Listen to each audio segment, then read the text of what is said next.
Page number 112 112 page number, question number 3,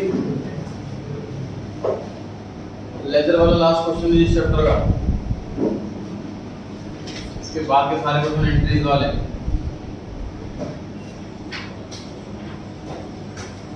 question की last line में 3 requirement दी गई है। Show realisation account, comma bank account and partners capital account. तो वही 3 रिक्वायरमेंट बनाई गई। पार्टनर 2 हैं, इसलिए कैपिटल अकाउंट में अमाउंट की 2 कॉलम है।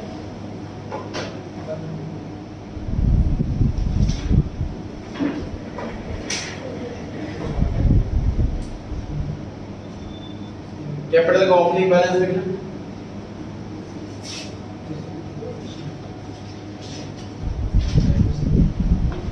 और बैंक का ओपनिंग बैलेंस लिखना।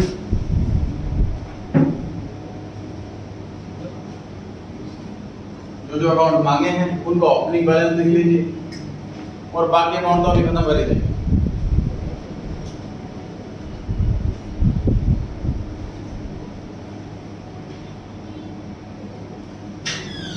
फॉर्मेट रेडी भी सभी का। बैलेंस शीट खाली करना स्टार्ट कर रहे हैं, स्टार्टिंग फ्रॉम एसेट साइड। सबसे पहली आइटम है सर कैश इन हैंड। तो सर हमारे ऑफिस के अंदर 500 रुपए कैश रखा हुआ है, और हमारे ऑफिस के बैंक बैलेंस में, बैंक अकाउंट में 8000 रुपीज का बैलेंस।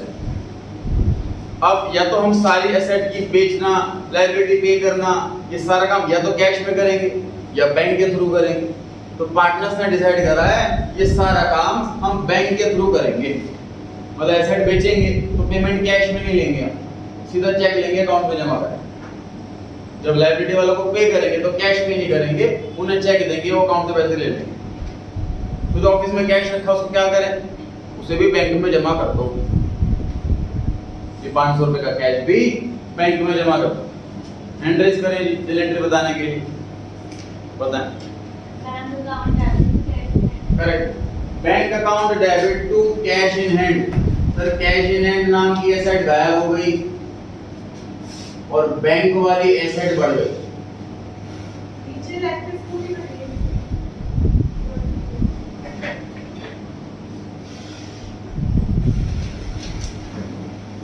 नेक्स्ट आइटम है सर स्टॉक इन हैंड।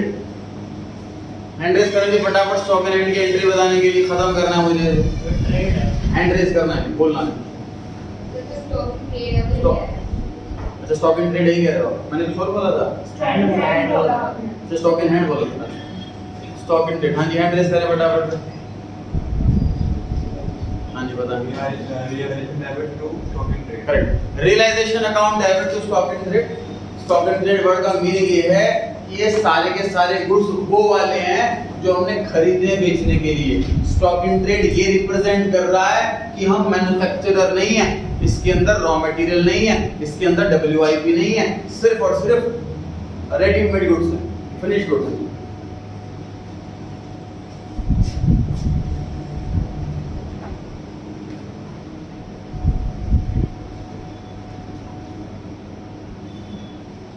बताइए जी कौन से स्टेप पर है हम? स्टेप 1 के 2 के 3? 1 स्टेप पर सर बैलेंस शीट को खाली करना कंप्लीटली पहला स्टेप। इन्वेस्टमेंट के लिए हैंड रेज करेंगे फटाफट से। हां जी realisation account debit. Correct. Realisation account debit to investment account. Investment account का एसेट साइड में दे रखा है, इसका डेबिट बैलेंस था, क्रेडिट करके खत्म हो गया, एंट्री हुई realisation account debit to investment. Debtor के लिए हैंड रेज करें जी, अमाउंट भी बोले ठीक। Realisation account debit to debtor account. Realisation account debit to debtor account 20,000। Hand raise करें प्रोविजन के लिए।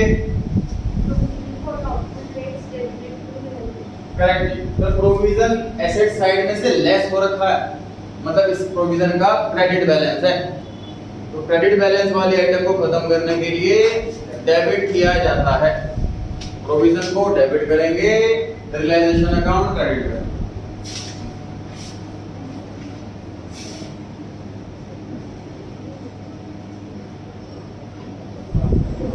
by provision for doubtful debts 2000। तो ध्यान रहे कभी भी डेटा में नेट फिगर से नहीं लिखना कि 18,000 रुपए लिख दो डेबिट में, नहीं, data is a separate account, पूरा आएगा 20,000, provision is a separate account, पूरा आएगा क्रेडिट साइड में 2000। एंड रेस करेंगे प्लांट मशीनरी के लिए। हां जी बताएं। Realization account debit to plant. Correct, realisation account debit to plant and machinery account.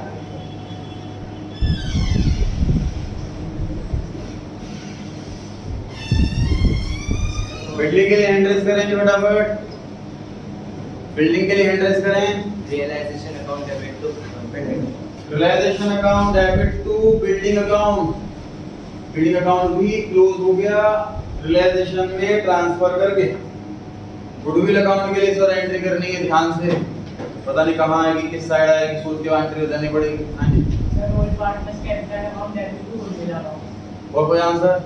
Sir, realization account debit to realisation account debit to goodwill account. Sir 4 chapter से मैंने रखवाया है आपको कि जब भी गुडविल बैलेंस शीट में दिखे तो उसे पार्टनर्स कैपिटल अकाउंट के डेबिट में लिख दो, राइट ऑफ करना बोलते हैं उसको। लेकिन ये बात सिर्फ उन्हीं 4 चैप्टर के लिए एप्लीकेबल थी, चेंजिंग रेशियो, एडमिशन, रिटायरमेंट और डेथ। रिजोल्यूशन चैप्टर के अंदर गुडविल एक बाकी एसेट की तरह नॉर्मल एसेट है, जैसे हम बिल्डिंग बेचेंगे, जैसे हम मशीन बेचेंगे, उसी तरीके से अब हम गुडविल भी बेचेंगे। तो गुडविल भी आपको रियलाइजेशन में ट्रांसफर करनी है बाकी एसेट्स की तरह, ना कि पार्टनर्स कैपिटल में राइट ऑफ करनी। देखो ये बात मैंने स्टेप 1 में लिखवा रखी है, पेज 111 पे देखिए फटाफट से, पेज 111 स्टेप नंबर 1 में तीसरा पॉइंट पढ़े फटाफट। स्टेप 1 के अंदर तीसरा point, transfer all assets, bracket में क्लियर कट लिखा हुआ है सर, गुडविल भी ट्रांसफर करनी है रियलाइजेशन में, ठीक है। मतलब उन 4 चैप्टर में से क्वेश्चन आए तो गुडविल बैलेंस शीट के अंदर दे रखी हो तो पार्टनर्स कैपिटल के डेबिट में लिख देना, लेकिन गुडविल बैलेंस शीट में दे रखी हो डिसोल्यूशन चैप्टर में तो वो रिलेशन डेबिट में आएगी बाकी एसेट्स। हैंड रेज करें जी पीएनएल अकाउंट के लिए। 8-10 हाथ उठ रहे थे हर बार, कहाँ गए सारे हाथ? हाँ जी आवाज नहीं है, आवाज नहीं आई। Sir, P&L debit to realization. PNL तो ऑलरेडी डेबिट, और भी डेबिट कर रहे हो Realization account debit to P&L. और ये एंट्री गलत। Partners capital account debit to PNL account. Sir PNL कोई ऐसी एसेट नहीं है, जब मैं मेरा बिजनेस बंद हो रहा है अगर मैं अपना एसेट बेचने जाऊंगा मैं बोल सामने वाले से को बिल्डिंग मेरे पास है आपको लेनी है क्या, मेरा बिजनेस बंद हो रहा है मुझे बेचनी है, फर्नीचर बेचना है, लॉक्स थोड़ी ना बेचना कह सकते हैं, लॉक्स तो कोई सेलेबल एसेट है नहीं, मार्केटेबल एसेट है नहीं, ठीक है। लॉस को नहीं ट्रांसफर करते रिलेशन में, पार्टनर्स कैपिटल में ट्रांसफर करते हैं। ये बात लिखिए, वापस आ जाओ page 111 step number 1 point number 2, page 111 step number 1 point number 2 क्या लिखा हुआ है, ट्रांसफर करें कैपिटल को, करंट अकाउंट को, प्रॉफिट को, लॉसेस को भी पार्टनर्स कैपिटल अकाउंट में, ठीक है।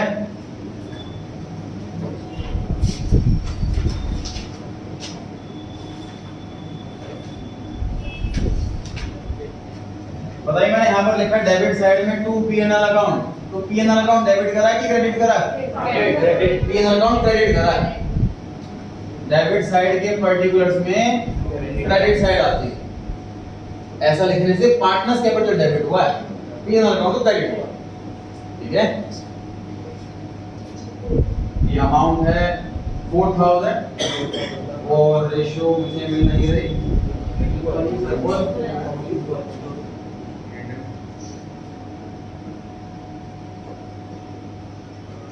खाली होगी सर एसेट साइड, आधा काम खत्म, स्टेप 1 आधा हो गया। स्टेप 2 पर आते हैं, सन्ड्री क्रेडिटर्स हैंड रेज करें जी फटाफट से खत्म करने के लिए। हाँ जी बता, Creditor account debit to realization. Sundry creditors account debit to realisation account. Sir creditor liability side में है, इनका क्रेडिट बैलेंस है, तो क्रेडिट बैलेंस वाली आइटम को खत्म करने के लिए डेबिट किया जाता है। क्रेडिटर डेबिट होंगे और रियलाइजेशन क्रेडिट होगा। एंड रेस करें जी बिल्स पेबल के लिए। Bills payable debit to realization account. Perfect है जी, बिल्स पेबल का भी क्रेडिट बैलेंस है, इसे भी खत्म करने के लिए बिल्स पेबल डेबिट किया जाएगा, रियलाइजेशन क्रेडिट किया जाएगा। एज लोन बीज लोन पे चर्चा करेंगे रुक करके। अच्छा जी, अब रिजर्व वाले पॉइंट पर आते हैं। तो लायबिलिटी साइड में तो पार्टनर का लोन रह गया। ये मुझे ध्यान से बताओ कि पार्टनर का ही लोन है कि आउटसाइडर लोन है। इंस्टेंट आंसर नहीं चाहिए, रीड करने के बाद ध्यान से। क्या दोनों ही लोन पार्टनर लोन है? दोनों ही लोन पार्टनर लोन है, करेक्ट। इसके अलावा 3 आइटम और रह गई, workman compensation reserve, investment fluctuation reserve और reserve for depreciation on plant. चर्चा करते हैं, उसके बाद क्वेश्चन वापस आएंगे।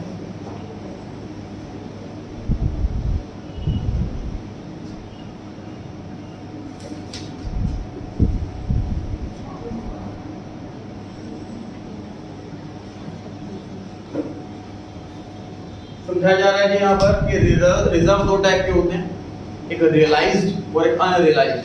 समझते क्या मतलब है? हाउस 1, हाउस 2, 10 लाख का घर 12 लाख का हो गया और ये वाला घर 20 लाख वाला 25 लाख का हो गया। सोल्ड, पहले वाला बेच दिया, दूसरे वाला भी बेचा नहीं, अनसोल्ड। यहाँ जो प्रॉफिट है वो 2 लाख, यहाँ जो प्रॉफिट है वो 5 lakh. This 2 lakh profit is realized. This 5 lakh profit is unrealized. हमने शेयर का सॉरी प्रॉपर्टी बेच दी और पैसा मिल गया, दिस इज रियलाइज्ड रिजर्व।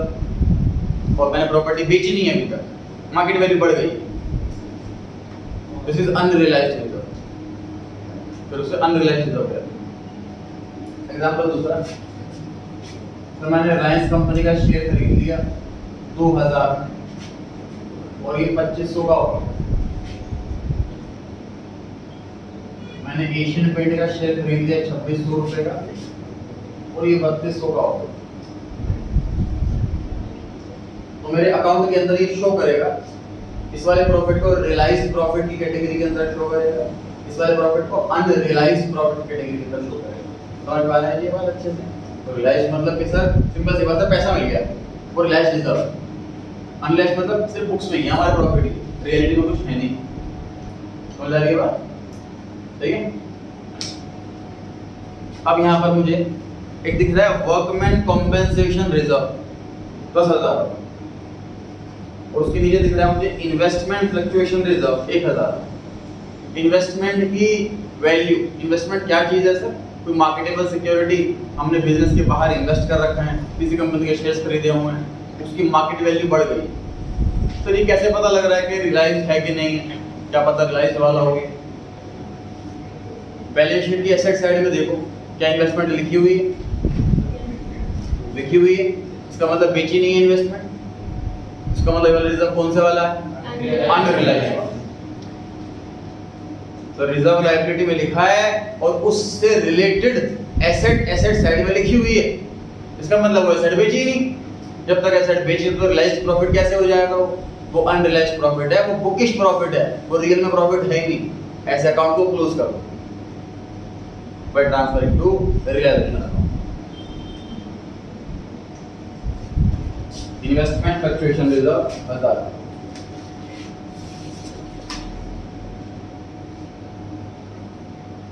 क्या सीखा सर हमने? जो भी एसेट वाले रिजर्व होते हैं वो हम रियलाइजेशन में ट्रांसफर करते हैं, पार्टनर्स कैपिटल में नहीं बांटते, क्योंकि रियल में पैसा आया ही नहीं है उससे।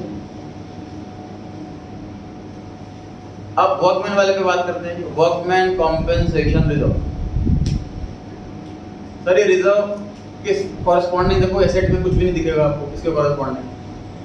ये बेसिकली पास्ट ईयर में प्रॉफिट हुआ और वो प्रॉफिट पार्टनर्स में बांटने की बजाय उन्होंने थोड़ा साइड में रख लिया कि वर्कर साथ में मिसहैपनिंग हो जाए तो उनको पैसा देने के काम आए।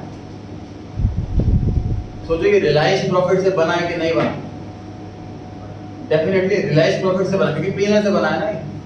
तो मल्टीपल इस साल मैंने गुड्स बेचे, सेल हुई, कुछ खर्चे हुए, नेट प्रॉफिट 5 लाख रुपए आया, उसमें से 1 लाख मैंने रख लिया वर्कमैन कॉम्पेंसेशन रिजर्व के नाम से, बाकी 4 लाख बांटा है पार्टनर से। तो जो 1 लाख का रिजर्व है वो तो रियलाइज रिजर्व है, क्योंकि वो गुड्स बेच करके आया। समझ पा रहे हैं आप? Workman compensation reserve is a realised reserve, क्योंकि पार्टनर में बांटा जाना बिल्कुल सही, जेन्युइन। ठीक बात है। बेसिकली पता है कि हम पार्टनर्स, हम अकाउंटेंट पार्टनर्स में वो प्रॉफिट बांटेंगे जो रियल में प्रॉफिट है, सिर्फ बुकिश प्रॉफिट नहीं बांटेंगे। तो सोचो प्रॉपर्टी की वैल्यू बढ़ गई, उसका प्रॉफिट हम पार्टनर में बांट दें और वो ड्राइंग्स कर लें, प्रॉपर्टी तो बिकी नहीं, पैसा तो नहीं, गलत हो जाएगा।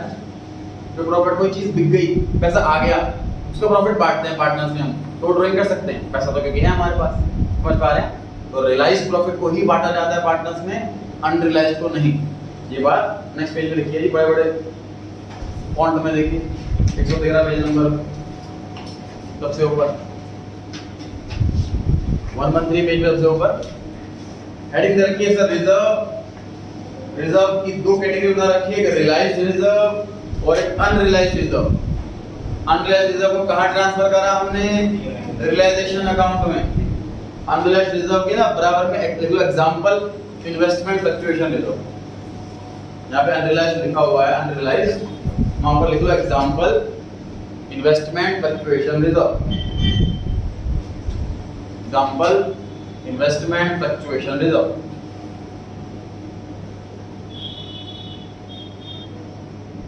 और जहां लिखा हुआ रिजर्व की कैटेगरी में रियलाइज्ड, वहां एग्जांपल लिख लीजिए workman compensation reserve. Example workman compensation reserve.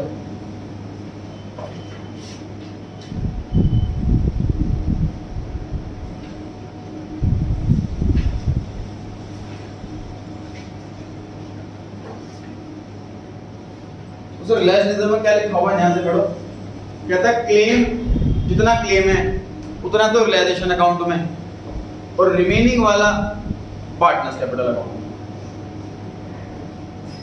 समझे इस चीज को? अच्छा, इसका तो क्लियर हो गया बिल्कुल सर। अनरियलाइज्ड रिजर्व है, वो तो बुकिश रिजर्व है, एक्चुअल प्रॉफिट वो है नहीं, उस अकाउंट को तो क्लोज कर दो by transferring to realisation account. इसके बाद इस बात खत्म हो गई। अब सारी करते चलेगी और चलेगी इस वाले रियलाइज्ड रिजर्व। तो रिजर्व बनाया हुआ मैंने 10,000 रुपए का, वर्कमैन कॉम्पेंसेशन रिजर्व बनाया हुआ मान लीजिए 10,000 रुपए का। अब जब फॉर्म बंद हो रही है तो उसका किसी का क्लेम पेंडिंग हो, हमने अकाउंटिंग नहीं करी उसकी, जो देने पड़े पैसे हो सकता है। Actual claim can be 0, can be below this amount, can be equal this amount, can be above this amount. कोई 5वीं सिचुएशन तो नहीं। जितना रिजर्व है, क्लेम या तो बिल्कुल 0 होगा, क्लेम देने ही नहीं, पैसे देने ही नहीं, या क्लेम इस वाले अमाउंट से कम हो सकता है, या बराबर हो सकता है, या ज्यादा हो सकता है। कोई 5वां केस नहीं। तो सीखेंगे जी चारों केसों के अंदर क्या करना। तो हमने किसी को क्लेम देने नहीं, किसी को पैसे देने ही नहीं, सारे का सारा रिजर्व फ्री रिजर्व है। समझ लो, जनरल रिजर्व है। सिंपल सी बात। जनरल रिजर्व क्या होता है सर? कि हम पैसा जोड़ रहे हैं, माइंड में कुछ स्पेसिफाई हमने कर दिया था कि इस काम के लिए पैसा जोड़ रहे हैं, तो पैसा जोड़ रहे हैं, जनरल रिजर्व होता है। स्पेसिफिक रिजर्व क्या होता है? हमारे माइंड में स्पेसिफिकली कुछ पर्पस है, किसी काम के लिए पैसा इस्तेमाल करें। फॉर एग्जांपल, आपने पार्टी देने के लिए पैसा जोड़ रहे हो और आपने पैसा जोड़ लिया 20,000 रुपए और पार्टी बढ़ गई 15,000। अब जो 5,000 बच गया ना, अब वो स्पेसिफिक रिजर्व से ऑटोमेटिकली जनरल रिजर्व बन गया। समझ पा रहे हैं आप? पर्पस खत्म हो गया क्योंकि, ठीक है। तो हमने 10,000 का स्पेसिफिक रिजर्व बनाया था, लेकिन क्लेम कुछ आया नहीं, सारे रिजर्व ऑटोमेटिकली फ्री रिजर्व बन गया, जनरल रिजर्व बन गया। पार्टनर्स कैपिटल में बांट देंगे पूरा 10,000। सही है? इस वाले पे आते हैं, 10,000 का रिजर्व बनाया, 10,000 रुपए क्लेम देना वर्कर्स को, फिर तो बचा ही नहीं कुछ पैसा जो पार्टनर्स में बांटे, तो नॉर्मल लायबिलिटी की तरह हो गया। Realisation account 10,000। तो सेकंड एग्जांपल कि रिजर्व बनाया 10,000 का, क्लेम देना 8,000 का। अब क्या करें? उसके देखो इसी हिसाब से क्या होना चाहिए, जितनी लायबिलिटी है रियलाइजेशन, और जितना फ्री रिजर्व बन गया दूसरा का फ्री रिजर्व बच गया, जनरल रिजर्व बन गया, पार्टनर्स कैपिटल। यहाँ पर क्या करें? रियलाइजेशन, रिवैल्यूएशन नहीं, रियलाइजेशन में कितना 12,000 के 10,000 के 2,000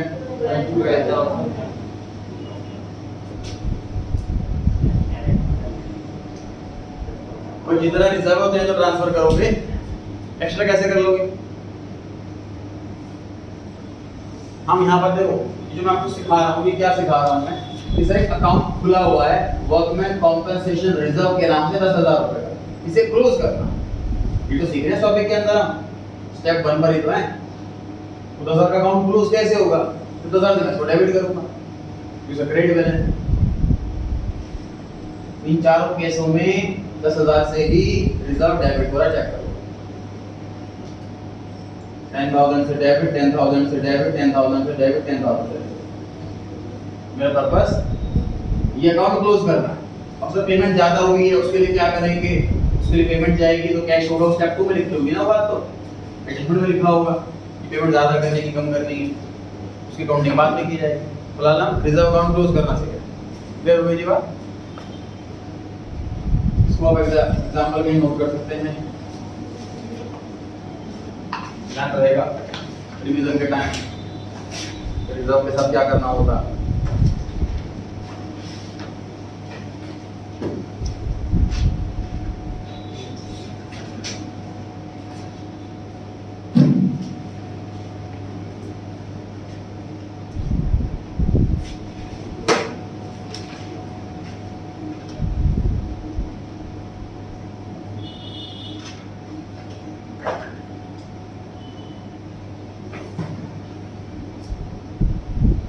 देखो टेस्टेड चैप्टर का ध्यान रखें, उसके सारे रिजोल्यूशन का।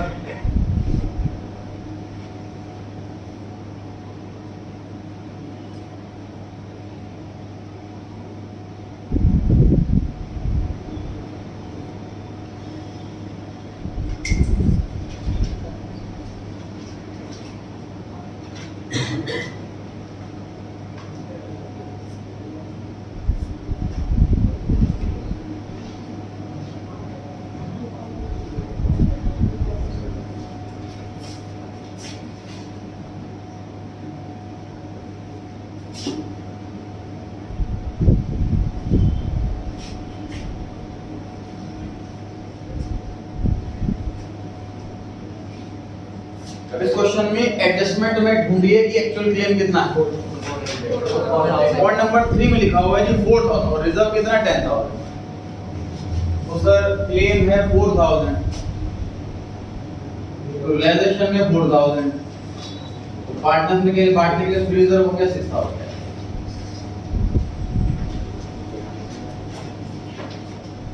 कोई पे करना चाहेगा? 10,000 के वर्कमैन कॉम्पेंसेशन को खत्म करना है, लाइक इसमें इतना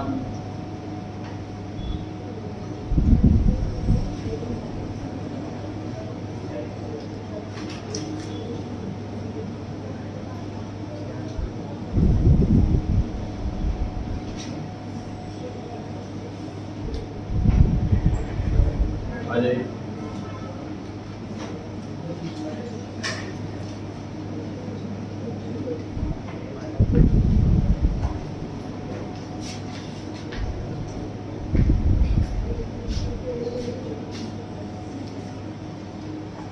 रिजर्व का क्रेडिट बैलेंस होता है, रिजर्व खत्म करने के लिए डेबिट करेंगे। अगर रिजर्व डेबिट होगा तो रिलेशन अकाउंट क्रेडिट होगा बाय वर्कमैन कॉम्पेंसेशन रिजर्व 4,000, क्योंकि जितनी लायबिलिटी है उतना ही हम रिजर्व ट्रांसफर करेंगे रिलेशन में। बाकी का जो रिजर्व बच गया वो फ्री रिजर्व है, वो पार्टनर में बांटा जाएगा पर बटाम में। 6,000 रुपए का रिजर्व बच गया पार्टनर्स में। हाँ जी,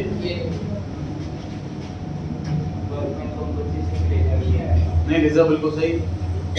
रिजर्व अकाउंट क्लोज, अभी क्लेम अकाउंट ओपन थोड़ी ना करना है हमको। चैप्टर 4 में मत जाओ, 8 पे आ जाओ। चैप्टर 4 में हम रिजर्व अकाउंट क्लोज करते थे और क्लेम अकाउंट ओपन करते थे। चैप्टर डिसोल्यूशन है ये, इस इसलिए हम अकाउंट ओपन करने के बारे में सोचना भी मत। जब अकाउंट क्लोज होंगे सारे के सारे तब फ्री होंगे अपने काम से हम, ठीक है। तो रिजर्व अकाउंट क्लोज कर रहे हैं हम, रिजर्व भी लिखेंगे यहाँ पर, डन जी। इसके बाद सबसे लास्ट में लिखा है जी प्रोविजन फॉर डेप्रिसिएशन। तो डेप्रिसिएशन तो एक ऐसी लायबिलिटी है, ऑब्वियसली एक नेगेटिव एसेट लायबिलिटी है जिसको पे करना। प्रोविजन फॉर डेप्रिसिएशन ये रियल में कोई लायबिलिटी तो है नहीं, ये नेगेटिव एसेट है। जितनी एसेट घिस चुकी है उसको हम इकट्ठा कर रहे हैं यहाँ पर। इसी का दूसरा नाम एक्यूमुलेटेड डेप्रिसिएशन अकाउंट होता है, बुकिश एंट्री होती है। इस अकाउंट को क्लोज कर दिया जाएगा। लायबिलिटी साइड में है तो उसका क्रेडिट बैलेंस है, उसे खत्म करने के लिए डेबिट करेंगे। एंट्री हुई provision for depreciation account debit to realisation account.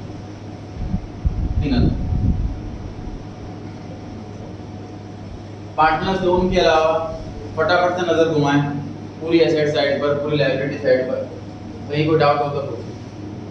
3 question में चैप्टर कवर कर रखा आधा मैंने, तो अच्छे से देखिए, तसल्ली से कर लीजिए। मैं इसलिए जितना हो सके उतना स्लो करा रहा हूँ, कोई पॉइंट बचेगा नहीं, इसका जिम्मेदारी मेरी। लेकिन 3 क्वेश्चन को बहुत ज़्यादा अच्छे से करना, इसकी जिम्मेदारी आपकी। पार्टनर्स लोन के अलावा सर कोई पॉइंट नहीं बचा। पार्टनर लोन में से लास्ट क्लास हमने सीखा था कि पार्टनर लोन एक्सटर्नल लायबिलिटी नहीं है कि रियलाइजेशन में ट्रांसफर कर दें, इंटरनल लायबिलिटी नहीं है कि कैपिटल में ट्रांसफर कर दें, इसलिए इसको सेपरेटली पे किया जाता है। मतलब पार्टनर लोन अकाउंट को क्लोज नहीं किया जाता ट्रांसफर करके रियलाइजेशन। एंट्री भी डिस्कस हुई थी कि बैंक लोन अगर पे कर रहे हैं तो इसकी एंट्री होगी रिलेशन टू कैश, क्रेडिटर को पे कर रहे हैं तो उसकी एंट्री होगी रिलेशन टू कैश, अगर पार्टनर लोन पे कर रहे हैं तो उसकी एंट्री होगी पार्टनर लोन टू कैश, क्योंकि पार्टनर लोन अकाउंट क्लोज ही नहीं हुआ, रिलेशन में ट्रांसफर ही नहीं हुआ। समझ आ रही है बात? तो एज लोन अकाउंट अभी भी खुला हुआ है 5000 से, बीज लोन अकाउंट अभी भी खुला हुआ है 10000 से, अकाउंट मांगा नहीं है वरना अकाउंट भी बनाते हैं। स्टेप 1 कंप्लीट हो गया जी, स्टेप 2 पर आ रहे हैं एडजस्टमेंट्स। पढ़ें जी। The firm was dissolved. Point number 1, A agreed to accept 3000 in full settlement of his loan.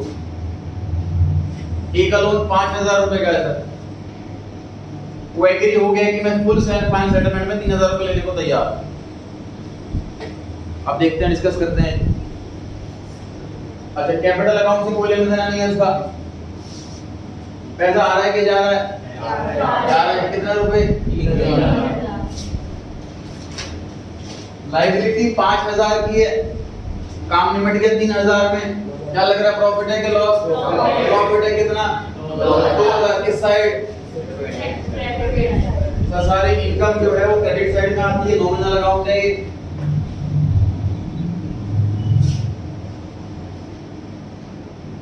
As loan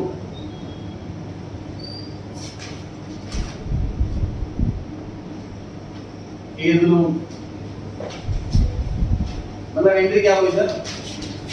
as loan account liability side में लिखा हुआ था 5000 से, उसको डेबिट कर दूंगा तो खत्म हो जाएगा। 3000 रुपए पैसे दे दिए उसको और 2000 का फायदा हो गया। ये एंट्री हुई मेरी। लेटर के बाद टॉपिक स्टार्ट होगा नेक्स्ट क्लास में एंट्रीज वाला, उसमें सीखेंगे कि एंट्रीज कैसे करते हैं। री एंट्री होगी इस क्वेश्चन में, पार्टनर लोन में। लोन अमाउंट, फुल अमाउंट से डेबिट, कितना पैसा दिया बैंक क्रेडिट, कितना फायदा हुआ relation credit. Point number 2, B took over stock for 7000 in a settlement for his loan। ये चैलेंजिंग एंट्री है, कॉपी पे चेक करने आऊंगा। नो एंट्री आंसर नहीं है।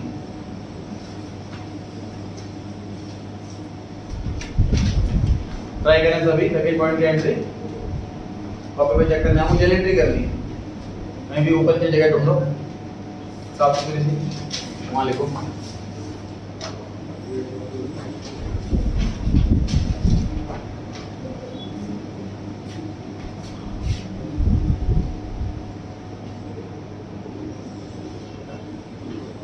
में तो साथ नहीं है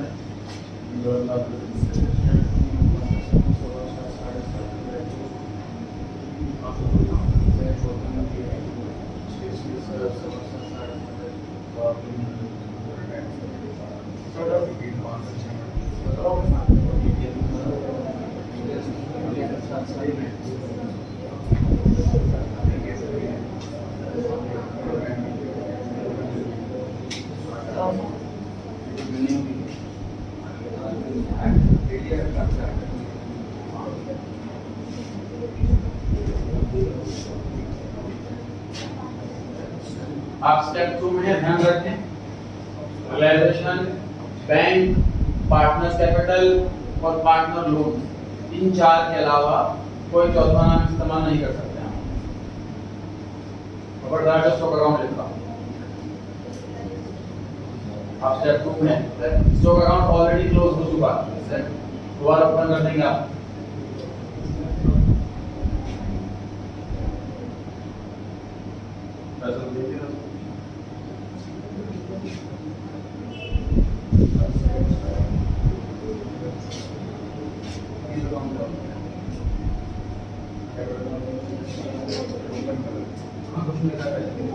क्या क्वेश्चन में कहीं लिखा है कि उसको पेमेंट हो रही है? क्वेश्चन में क्या कहीं लिखा है कि पैसे दिए जा रहे हैं उसको?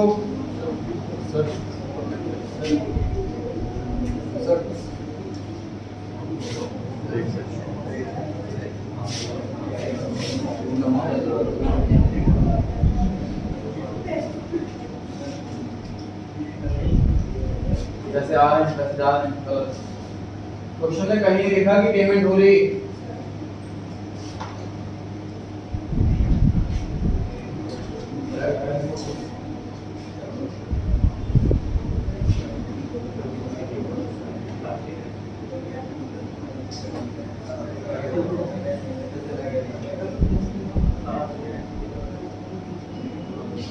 आंसर लिखिए, B's loan account debit.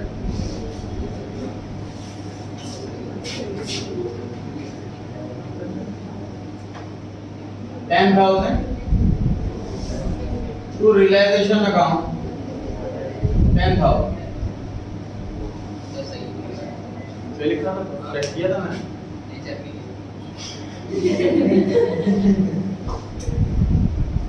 बीस loan account debit to realisation account 10,000। कई बच्चों ने 20 कैपिटल लिखा हुआ था, कैपिटल से कोई लिंक नहीं है, लोन से separate account, capital separate account. कई बच्चों ने बैंक लिखा हुआ था, क्वेश्चन के अकॉर्डिंग ना पैसा आ रहा है ना पैसा जा रहा। समझे ध्यान से, ये एंट्री बनी कैसे? तो इसमें 7,000 रुपये लिखा हुआ है, कहीं नहीं लिखा, आपने answer B took over stock for 7,000 in settlement of this loan. Stock हमारे बुक्स ऑफ अकाउंट्स के अंदर आफ्टर स्टेप 1 उसकी वैल्यू 0 रुपये, हर एक एसेट की वैल्यू 0। अब बी को हमें 10,000 रुपये देने हैं, तो हमने कहा स्टॉक 7,000 रुपये वाला है, आपको ही दे सकते हैं हम, और तो पैसे नहीं है फॉर्म के अंदर, सेटलमेंट में ही ले जाओ, फुल सेटलमेंट और पैसे भूल जाओ 3,000 रुपये। तो एक 10,000 की लायबिलिटी खत्म हो गई, उसके बदले में एक 0 रुपीस की एसेट गई, तो फायदा पूरा 10,000 का ही है। 10,000 की लायबिलिटी पे करने के लिए एक 0 रुपए की एसेट लगी, फायदा पूरा 10,000 का है। सर हमें तो लग रहा है प्रॉफिट 3,000 रुपए का होना चाहिए, 10,000 का गलत बता रहे हैं आप, तो प्रॉफिट देखिए कैसे आएगा। स्टॉक आप यहां ट्रांसफर कर चुके हो पहले, बुक वैल्यू 5,000 है। अब ये बी जो है बाई बी 10,000 की लायबिलिटी के बदले में सिर्फ 5,000 का स्टॉक लगा, प्रॉफिट हो गया वो 5,000 रुपए का। देखो बैलेंस शीट में स्टॉक कितना लिखा हुआ था, 5,000 का है ना, वही स्टॉक लेकर के गया वो स्टॉक भी 7,000 में, वो भी फुल सेटलमेंट में, पता नहीं रुपए भी देना होगा, सेटलमेंट बड़ी ये बात बता रहा है। 5,000 की एसेट गई, 10,000 की लायबिलिटी गई, तो रियल मायने में प्रॉफिट 5,000 का हुआ, प्रॉफिट 5,000 का हो गया, 10,000 क्रेडिट में 5,000 डेबिट हो गया, प्रॉफिट 5,000 का बैलेंसिंग फिगर जमा। ठीक है हाँ जी, देखो पहले मैंने बताया कि स्टेप 2 में पार्टनर लोन, रियलाइजेशन, बैंक और पार्टनर्स कैपिटल, इस चार के अलावा कोई 5 वर्ड इस्तेमाल कर नहीं सकते। ना पैसा आ रहा है ना पैसा जा रहा, बैंक तो आएगा। Capital is a separate account, loan is a separate account, तो कैपिटल अकाउंट भी नहीं आएगा। ये दो बचे बस, पार्टनर लोन और रियलाइजेशन, दो ही बचे।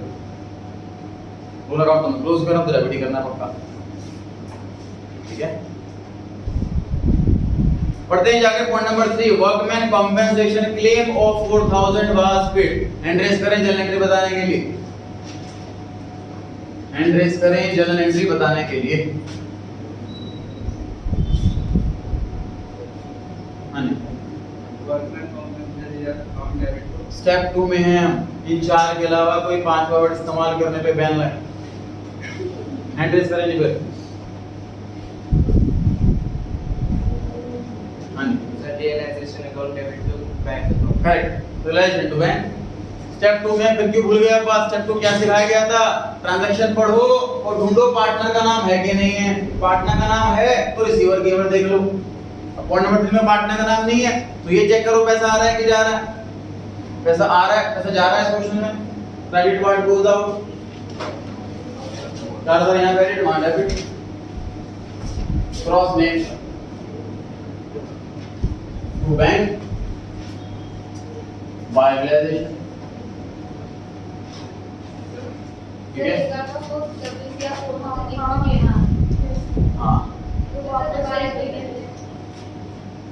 नोट करें, पहले डिस्कस करते हैं, नोट कर लीजिए, डिस्कस करते हैं।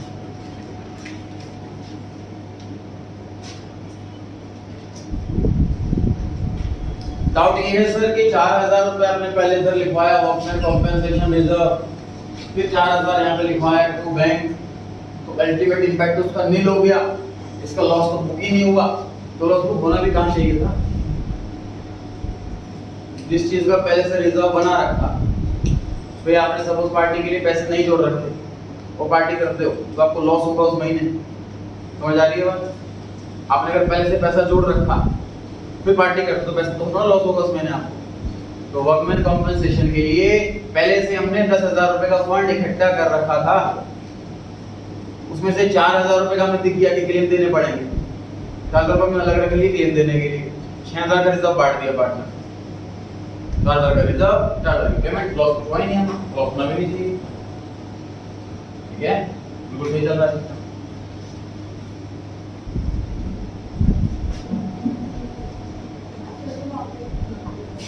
Workman compensation reserve account close करना ये सेपरेट काम है, ये सेपरेट टास्क है, और क्लेम पे करना ये सेपरेट टास्क है। चलिए ये वाली एंट्री नहीं करते अगर तो आप लोग बताइए एंट्री क्या होनी चाहिए पे करनी। इसको लग रहा है कि सर गड़बड़ लग रही है, 4,000 यहाँ नहीं आना चाहिए, तो आप सजेस्ट करें कहाँ आना चाहिए।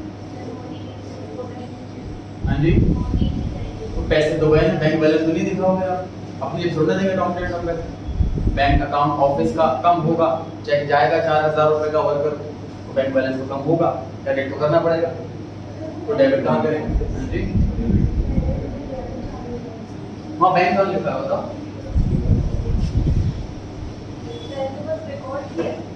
रिजर्व अकाउंट क्लोज किया था पहले हमने workman compensation reserve account close किया था, पेमेंट तो करेंगे, अब पेमेंट कर रहे हैं। अगर कोई ऑल्टरनेटिव एंट्री आपके माइंड में है तो डिस्कस कीजिए, जिस तरह एंट्री होनी चाहिए, ये भी सही लग रही है, पेमेंट करिए बैंक को क्रेडिट होगा, नो एंट्री नहीं बोल सकते आप।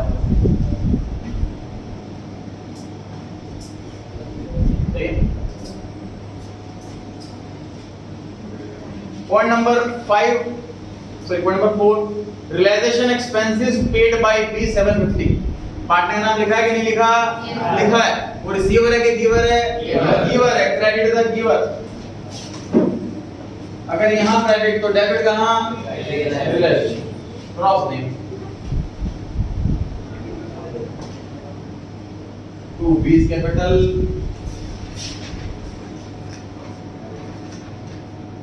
Bye realisation account. एक्सपेंस हो गया, खर्चा हो गया, रियलाइजेशन डेबिट, क्रेडिट डेबिट।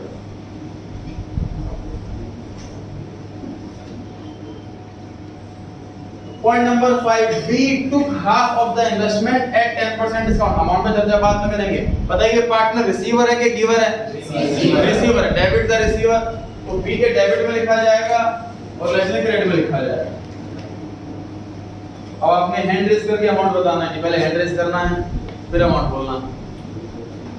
इसको लगता है कि मुझे अमाउंट कैलकुलेट कर लिया सर, मेरा माइंड कंप्यूटर से तेज चलता है। करेक्ट है, 4500 करेक्ट। 4,500। टोटल इन्वेस्टमेंट कितनी है 10,000 की, वो आधी लेकर के गया मतलब 5,000 वाली और 10% डिस्काउंट पर 5,000 का 10% डिस्काउंट 500, बची value 4,500।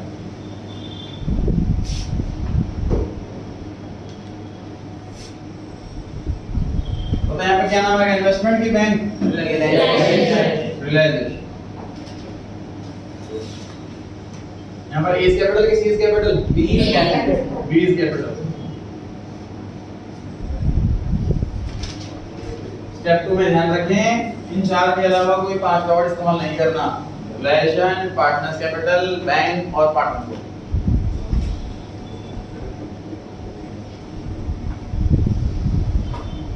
Point number 6, plant realise 25,000, building 40,000, goodwill 6,000 और बची इन्वेस्टमेंट 4,500। बताइए पार्टनर रिसीवर है कि गिवर? पार्टनर का नाम लिखा ही नहीं, पैसा आ रहा है कि जा रहा है? आ रहा है। बैंक अकाउंट के डेबिट में लिख देंगे टू रियलाइजेशन अकाउंट, ब्रैकेट में एसेट रियलाइज। एसेट का कितना प्रॉफिट वाली बात, प्रॉफिट क्रेडिट साइड में आएगा। बाय बैंक अकाउंट यहाँ मेंशन कर सकते हैं प्लांट 25,000, बिल्डिंग 40,000, गुडविल 6,000 और इन्वेस्टमेंट 45,000। टोटल बताएं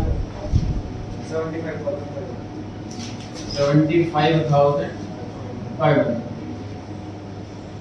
यहाँ पर हमें एलैबोरेट करने की रिक्वायरमेंट नहीं, एग्रीगेट आंसर लिख सकते हैं।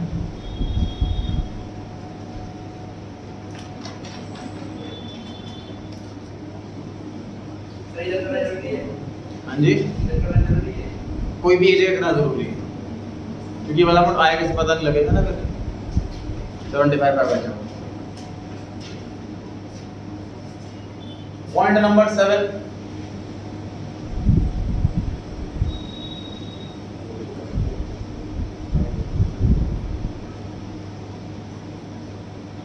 point number 7, there was an old typewriter in the firm which had been written off completely from the books।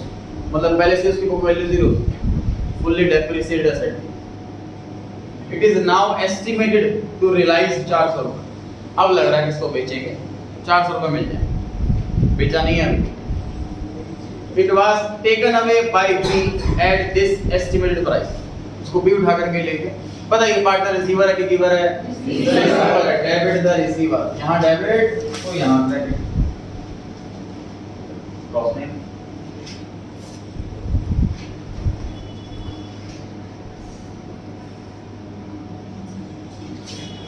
तो रियलाइजेशन अकाउंट और बाय बीज capital account.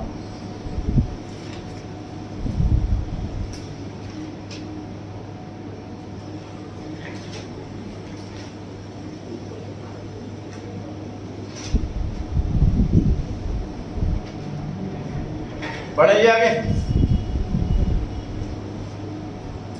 8 point, a bill for 7,000 received from Ram, sorry 6,000 received from Ram, discounted from bank is not met on maturity। हमने bill of exchange receive करा, वो आके bank से discount करवा लिया, अब वो डिसऑनर हो गया। Ram proved insolvent and a final dividend of 60% was received from his estate। Check करने आना होगा भाई ये लाइन सेकंड नोटिस आप मान लीजिए। ध्यान रहे अब स्टेप 2 में है, इन चार के अलावा कोई पांचवा नाम इस्तेमाल नहीं कर सकते। Realisation, partners capital, partners loan और बैंक, इन चार के अलावा कोई पांचवा नाम इस्तेमाल नहीं कर सकते।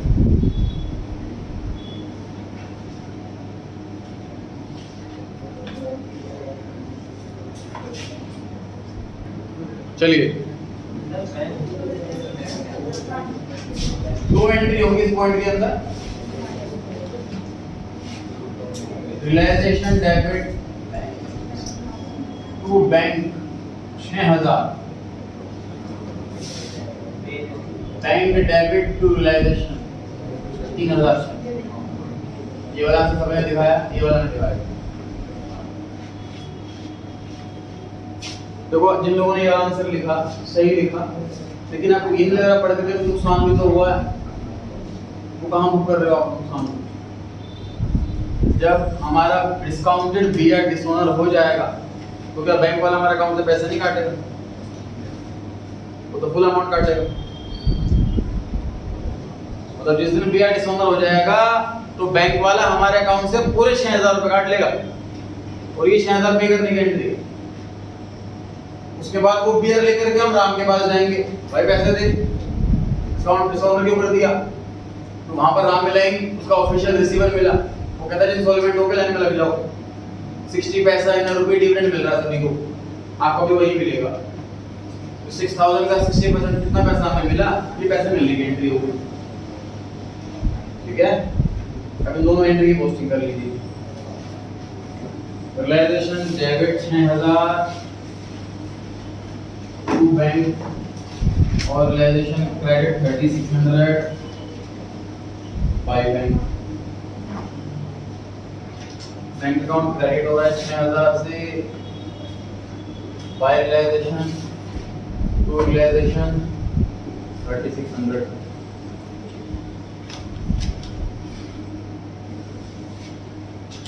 इसके लिए दो सेपरेट ट्रांजैक्शन हुई, फिर डिसऑनर होना ये सेपरेट ट्रांजैक्शन है, और फिर उसका क्लेम रिसीव करने जाना क्रेडिटर से ये सेपरेट ट्रांजैक्शन है। दो ट्रांजैक्शन दे रखी थी, दोनों की सेपरेट एंट्री होती है।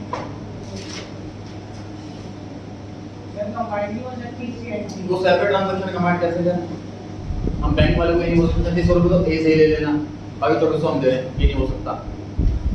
ठीक है, पेमेंट दोनों की डेट भी अलग होगी पेमेंट की।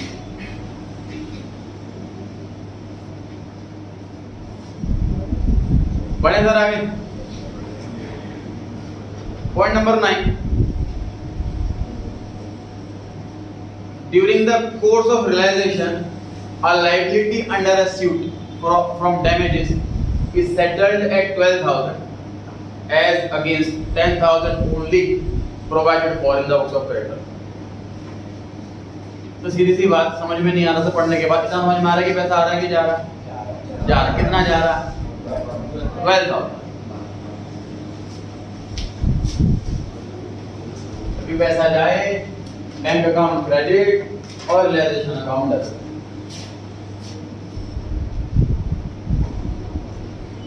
इसमें लिखा था कंपनी पर केस चल रहा है, सूट अगेंस्ट डैमेजेस, वो 10,000 रुपए का था, लेकिन फाइनल सेटलमेंट के टाइम हमें 12,000 रुपए देने पड़े। एक्चुअल पेमेंट 12,000, बैंक अकाउंट में 12,000।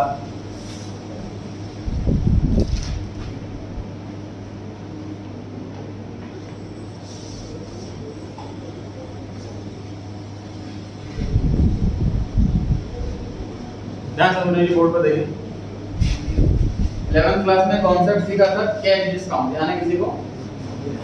कैश डिस्काउंट क्या वो डिस्काउंट होता है जो हैंड टू हैंड पेमेंट में दिया जाए? नहीं, कैश डिस्काउंट वो होता है जो अर्ली पेमेंट में दिया जाए, not necessarily hand to hand payment. मतलब cash discount can be a periodic discount.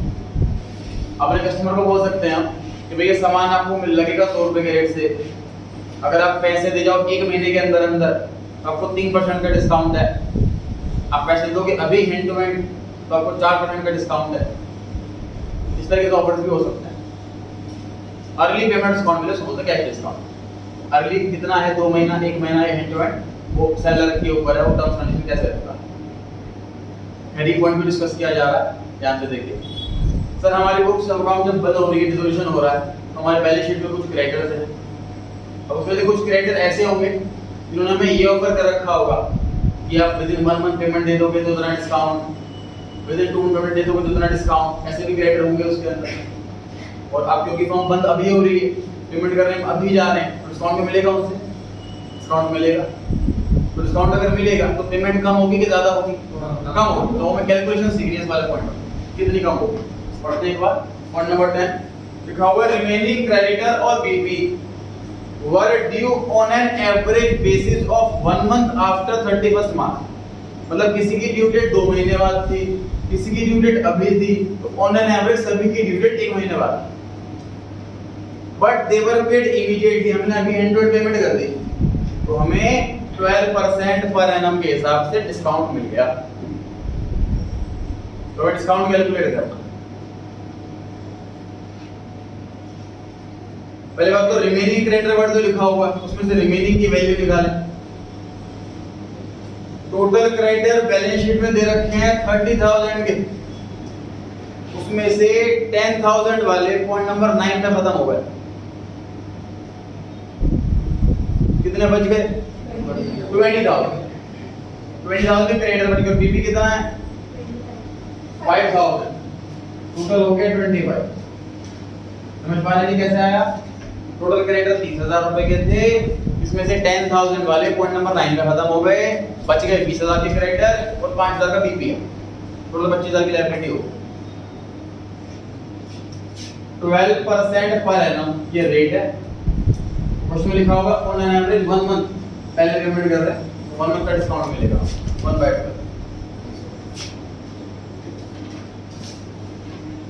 तो डिस्काउंट मिलेगा 250 रुपीस का। एक्चुअल पेमेंट कितनी करने वाले हैं बताइए?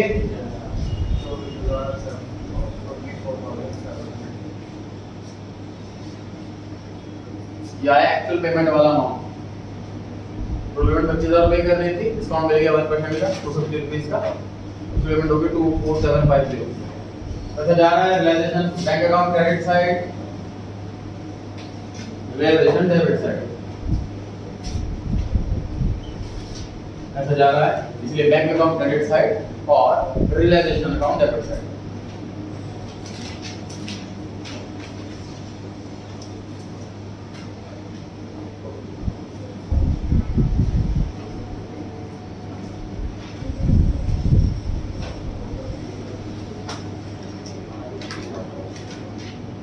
रंजित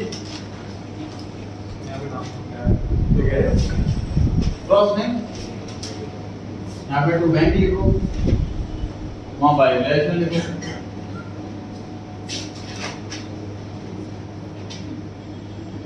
एडजस्टमेंट्स खत्म हो गए तो मतलब स्टेप 2 कंप्लीट हो गया।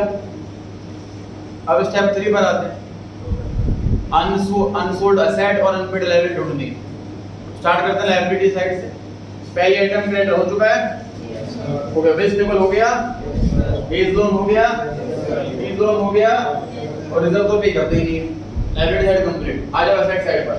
पहली आइटम कैश इन हैंड लिख दिया बैंक में, बैंक लिख दिया बैंक में। Stock in trade point number 2 में खत्म हो गया। इन्वेस्टमेंट पॉइंट नंबर 5 और पॉइंट नंबर 6 में इन्वेस्टमेंट हो गया। डेटर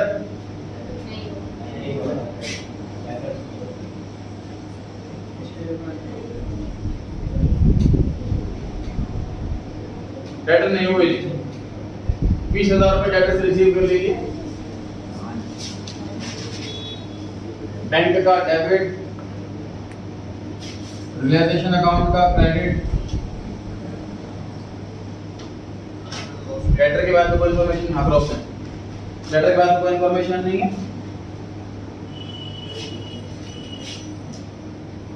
नोट लिख करके एग्जाम में नोट मैं बोल रहा हूँ लिखें, नोट भी लिख करके आएंगे इसके लिए मैं बोल रहा हूँ लिखें। It is assumed that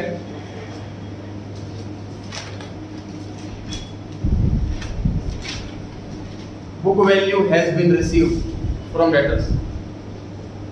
Book value has been received from debtors. जितनी बुक्स में डेटर की वैल्यू है उतना ही अमाउंट रिसीव हो गया, ये एज्यूम किया जा रहा है।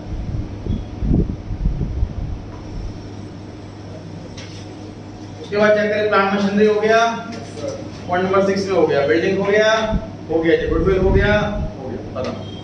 स्टेप 3 कंप्लीट हो गया है। क्या करना है आपको? रियलाइजेशन का बैलेंस पार्टनर्स कैपिटल में ट्रांसफर, पार्टनर्स कैपिटल का बैलेंस बैंक में ट्रांसफर, और बैंक का बैलेंस नहीं बदलना चाहिए।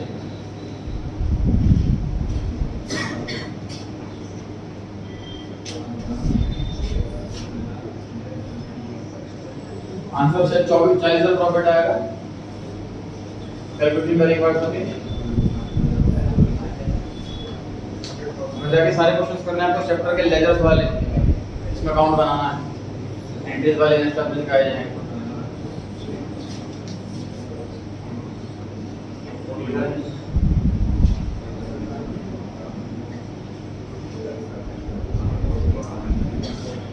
टोटल करें सभी।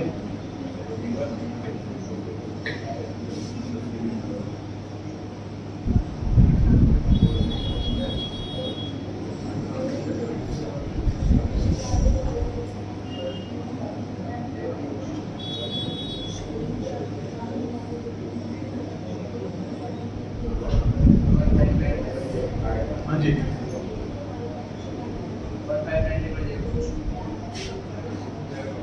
टोटल बता रहे हो किस साइड का कितना बताया?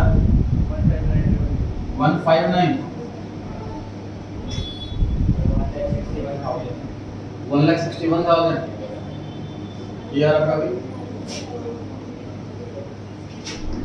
प्रॉफिट चेक करो 40,000 रुपये आ जाएंगे नहीं?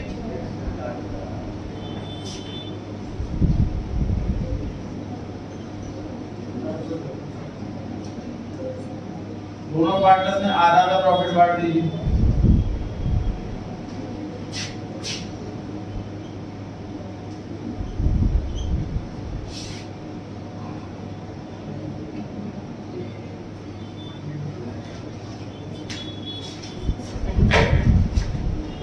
पार्टनर्स का बैलेंस निकालें।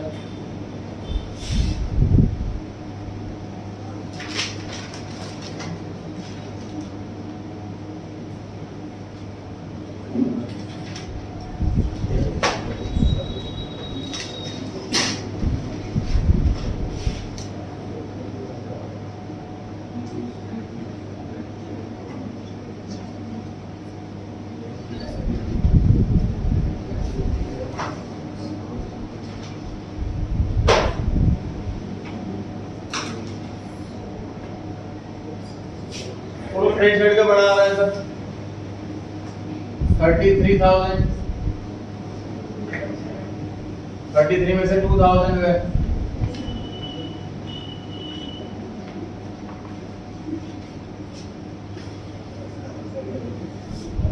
बैंक 31, यहाँ डेबिट तो यहाँ क्रेडिट।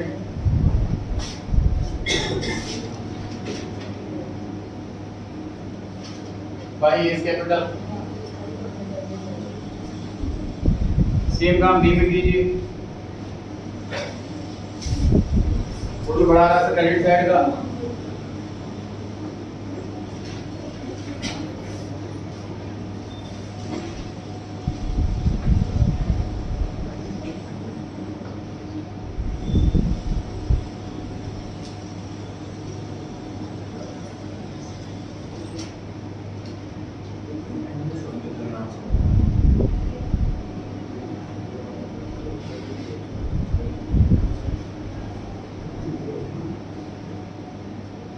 कितना आया 36850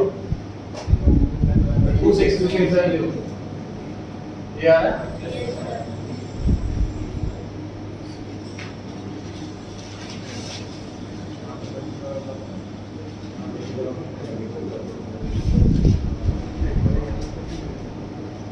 by B's capital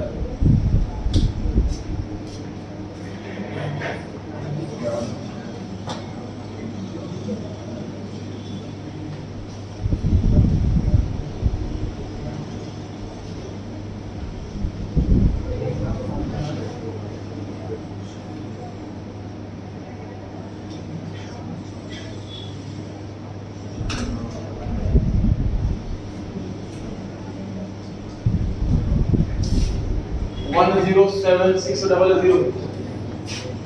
Yes, sir.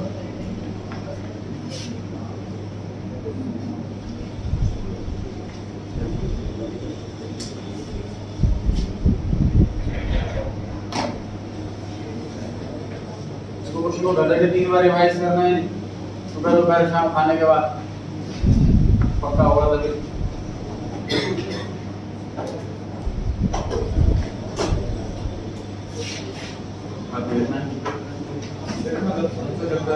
हाँ जी, आंसर